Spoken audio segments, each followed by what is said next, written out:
Hello everyone, आज हम लोग कवर करेंगे class 10 geography chapter 3 water resources. ये चैप्टर काफी लेंदी है और इसके जो टोटल 25 इंपॉर्टेंट पॉइंट है उसे मैंने इस वीडियो में कवर किया है। तो इसे हम लोग डिस्कस करेंगे और इसके बारे में अच्छे से अंडरस्टैंडिंग बनाएंगे। Let's start now. Water is renewable resource because it is continuously renewed through the hydrological cycle. तो वाटर क्या रिन्यूएबल रिसोर्स है और ये इसलिए क्योंकि कंटिन्यूअसली इसको रिन्यू किया जाता है थ्रू हाइड्रोलॉजिकल साइकिल के अकॉर्डिंग इसको रिन्यू किया जा सकता है। Although water is renewable, fresh water is limited. जबकि वाटर रिन्यूएबल है बट फ्रेश वाटर जो हमारे पास लिमिटेड है and unevenly distributed across the world. और अनइवनली मतलब क्या हुआ है कि पूरी तरह से मतलब इक्वलिटी के साथ में नहीं डिस्ट्रीब्यूट किया गया है। मतलब कहीं पे ज्यादा अच्छे से वाटर का लेवल है और कहीं पे वाटर लेवल कम है। नेक्स्ट है हमारा वाटर स्कैसिटी में शॉर्टेज ऑफ सफिशिएंट। मतलब वाटर स्कैसिटी मतलब वाटर की कमी का मतलब क्या है? Shortage of sufficient safe usable water for people and economic activities. मतलब वाटर स्कैसिटी का मतलब यह है कि हमें जो है अच्छे मात्रा में जो वाटर मिलना चाहिए वो मतलब हमारे पास ज्यादा नहीं है, उसका हमें शॉर्टेज है। जिससे कि हम आने वाले जो अपकमिंग टाइम है अपने इकोनॉमिक एक्टिविटीज को कैसे फुलफिल कर पाएंगे। तो वो चीजें हमें अच्छे से समझना है कि वाटर जो है स्कैसिटी में shortage of sufficient safe and usable water. मतलब जो हमें जितना चाहिए उसका शॉर्टेज होता जा रहा है, यानी कि मतलब कमी होता जा रहा है। Water scarcity is often caused by the population growth. इसका मेन क्या है? मेन आपका है पॉपुलेशन ग्रोथ जो हो रहा है। इसलिए क्या हो रहा है कि जितना ज्यादा पॉपुलेशन हो रहा है उतना ज्यादा वाटर की खपत हो रही है। अर्बनाइजेशन हो रहा है, फिर अर्बनाइजेशन हो रहा है मतलब जंगलों को काट के मतलब और क्या जा रहा है कि वहाँ पे डेवलपमेंट किया जा रहा है। वहाँ पे बड़ी बड़ी इमारतें बनाई जा रही है, बड़ी बड़ी मतलब मल्टीपल स्टोरीज बनाई जा रही है। तो इसमें भी बहुत ज्यादा वाटर का यूज हो रहा है। Industrialization and intensive agriculture. तो इससे इंडस्ट्रियलाइजेशन और एक्सटेंसिव जो एग्रीकल्चर है उसमें भी इसका यूज हो रहा है। नेक्स्ट पॉइंट है हमारा irrigation is necessary in India. India में जो है इरिगेशन मतलब सिंचाई नेसेसरी है because rainfall is seasonable and highly variable. जो रेनफॉल होता है वो क्या होता है? सीजनेबल होता है और इसमें क्या होता है? वो हाईली वेरिएबल होता है।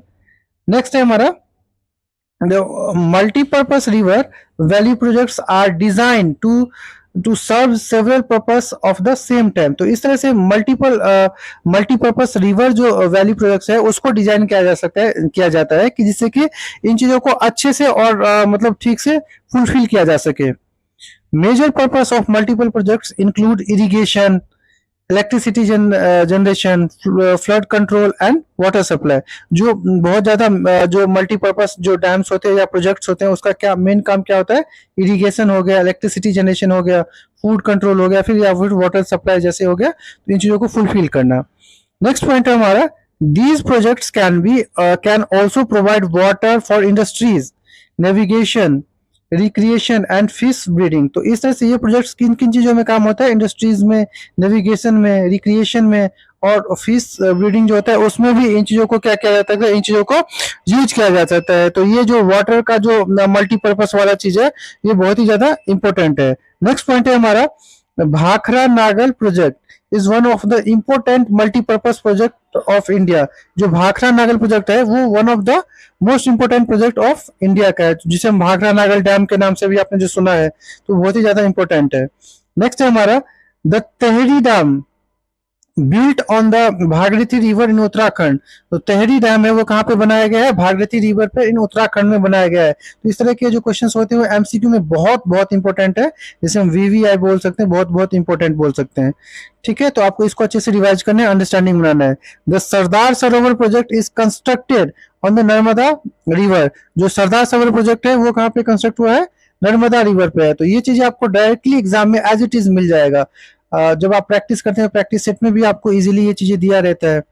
नेक्स्ट पॉइंट है हमारा कि जो डैम्स जो है वो dams are often called the temples of modern India. जो डैम्स है उसे वो क्या कहलाते हैं? Temples of modern India. और phrase associated with Jawaharlal Nehru. Jawaharlal Nehru ने क्या किया? जो डैम्स है वो टेम्पल्स ऑफ मॉडर्न इंडिया के हैं। नेक्स्ट है हमारा large dams can be displacement of local purpose. जो लार्ज डैम्स होता है उसको क्या कर सकते हैं हम, डिस्प्लेस कर सकते हैं लोकल पीपल के लिए, specially those living in the areas of the become submerge. मतलब जो लार्ज डैम जहाँ पे रहता है वहां पे जो लोकल्स रहते हैं उस एरिया में भी जब पानी ज्यादा आता है तो वो पानी से भर जाता है, तो एक तरह से सबमर्ज हो जाता है।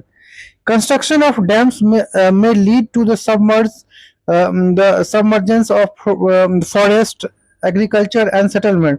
जो कंस्ट्रक्शन होता है वो डैम्स का, वो इस तरह से लीड होता है जिसमें कि उसे फॉरेस्ट, एग्रीकल्चर एंड सेटलमेंट को भी अच्छे से सबमर्ज किया जा सकता है। नेक्स्ट पॉइंट है हमारा large projects can be disturb river ecosystems and aquatic life. जो लार्ज प्रोजेक्ट्स होते हैं उससे क्या होता है कि जो रिवर का जो इकोसिस्टम होता है और एक्वेटिक लाइफ होता है उसमें भी क्या होती है, थोड़ी डिस्टर्बेंस आ जाती है। नेक्स्ट पॉइंट है हमारा नर्मदा बचाओ आंदोलन raised concern about the social and environmental impacts of the large dams. जो नर्मदा बचाओ आंदोलन हुआ था वो कंसर्न करने के लिए हुआ था, जिससे कि सोशल और इन्वायरमेंटल जो इम्पैक्ट है उसे हम लोग मतलब एक अच्छे वे में लेके जा सके और इसे फुलफिल कर सके। नेक्स्ट पॉइंट है हमारा rain water harvesting is an important method of conserving water. Rain water harvesting जो है एक इम्पोर्टेंट पॉइंट और एक स्मार्ट वे है जिससे कि हम वाटर को कंजर्व कर सकते हैं। तो ये बहुत ही इंपॉर्टेंट चीज है, आपको अच्छे से इन चीजों को फुलफिल करना है और कीप अप करना है, रिविजन रखना है। नेक्स्ट पॉइंट है हमारा rainwater harvesting involves collecting, storing rainwater for the future use of the allowing into the recharge groundwater। rainwater को हम क्या कर सकते हैं, मतलब कलेक्ट कर सकते हैं और इसको स्टोर करके रख सकते हैं जिससे कि हम इसको फ्यूचर में यूज कर सके। जैसे कि आज बारिश हो रहा है तो उसे आज कहीं पे एक टंकाज में या उस तरह से किसी बड़े बड़े गैलन्स में मतलब स्टोर किया जा सकता है और उसको आगे जब भी हमें यूज हो उसे हम उसे यूज कर सकते हैं। इससे क्या होगा कि हमारा जो ग्राउंड वाटर होगा उसका लेवल अच्छा बन जाएगा। In Rajasthan traditional rain water harvesting structure include khadins, tankas and जोहाज। ये चीजें जो है वो रेन वाटर को स्टोर करने के लिए इन चीजों का स्ट्रक्चर बनाया जा रहा है। कहाँ पे, राजस्थान में। तो ये चीजें बहुत इंपॉर्टेंट है, आपको याद रखना है। नेक्स्ट है हमारा roof top rain water harvesting is use to collect rain water from the roofs of the buildings. तो रूफ टॉप रेन वाटर बहुत ही ज्यादा यूज होता है, मेनली तमिलनाडु साइड में इन चीजों को ज्यादा यूज किया जाता है। तो ये एक बहुत ही अच्छा और एक स्मार्ट वे है जिससे कि वाटर को क्या किया जा सके, जब वाटर हो रहा है, बारिश हो रहा है तो वहां पे उसको स्टोर किया जा सकता है और बाद में उसको फुलफिल किया जा सकता है। नेक्स्ट है हमारा in Tamil Nadu roof rain water harvesting has been promoted extensively method of grain water recharge. मतलब इन तमिलनाडु में इन चीजों को किया जा रहा है, अच्छे से किया जा रहा है जिससे कि बाद में जो मतलब अभी स्टोर किया जा सके और जहाँ पे जब इरिगेशन का टाइम हो वहां पे उन चीजों को यूज किया जा सके और इससे कि उनका जो हमारा जो ग्राउंड वाटर है वो भी अच्छे से लेवल पे आ सके। नेक्स्ट है हमारा rain water harvesting helps reduce dependence on the grain water. तो इस तरह से रेन वाटर से जब हम हार्वेस्टिंग करते हैं उसे स्टोर करके हम आगे जब यूज करते हैं तो क्या करते, उससे क्या होता है कि जो हमारा जो ग्राउंड वाटर लेवल होता है वो इम्प्रूव होता है। तो ये improve ground water levels and we fulfil our requirement. तो ये बहुत ही ज्यादा इंपॉर्टेंट है। नेक्स्ट पॉइंट है हमारा drip irrigation and sprinkler irrigation can help reduce water wastage in agriculture. ये जो ड्रिप इरिगेशन होता है और स्प्रिंकलर इरिगेशन होता है वो क्या करता है कि जो वाटर जो अननेसेसरी फ्लो होने लगता है कहीं पे तो इन चीजों को बचा सकता है और अच्छे से उन चीजों को एग्रीकल्चर को फुलफिल किया जा सकता है। नेक्स्ट पॉइंट है हमारा water conservation and management are essential and sustainable development for the future generation। जो ये sustainable development होता है तो इसका जो है आपका ये बहुत ही ज्यादा इंपॉर्टेंट है कि सस्टेनेबल डेवलपमेंट मतलब क्या हुआ, जो आज जैसे कि हमारे पास जो वाटर लेवल है आज हम उसको यूज कर रहे हैं अच्छे से और जो बचा हुआ है उसे हम फ्यूचर जनरेशन के लिए भी अपना संभाल के रख रहे हैं। तो ये बहुत ही ज्यादा इंपॉर्टेंट है। तो water conservation management are essential to sustainable development and future generation के लिए भी हम बचा के अच्छे से रख सकते हैं। नेक्स्ट पॉइंट है हमारा the main aim of water resources management should be ensure equitable access to the water while protecting the environment। जो मेन वाटर रिसोर्सेज का मैनेजमेंट का काम क्या है कि उसको हम क्या कर सके, इसे अच्छे से इक्विटेबल मतलब अच्छे से इसको एसेस करके वाटर को स्टोर कर सके और उसका हम पूरी तरह से यूज कर सकते हैं और अपने इन्वायरमेंट को प्रोटेक्ट कर सके। तो इस तरह से हमने इस चैप्टर को कवर कर लिया अच्छे से और नेक्स्ट वीडियो में मैं आऊँगा नेक्स्ट अपकमिंग चैप्टर के साथ और इस चैप्टर का एमसीक्यू भी आएगा, जो कि आपके एग्जाम के पॉइंट ऑफ व्यू से बहुत ही ज़्यादा इंपॉर्टेंट है, चाहे हाफ ईयरली हो या फिर आपका बोर्ड एग्जाम हो, दोनों के लिए बहुत ही इंपॉर्टेंट है। तो इन चीज़ों को आपको अच्छे से कवर करना है। मिलते हैं एक नेक्स्ट वीडियो में देन।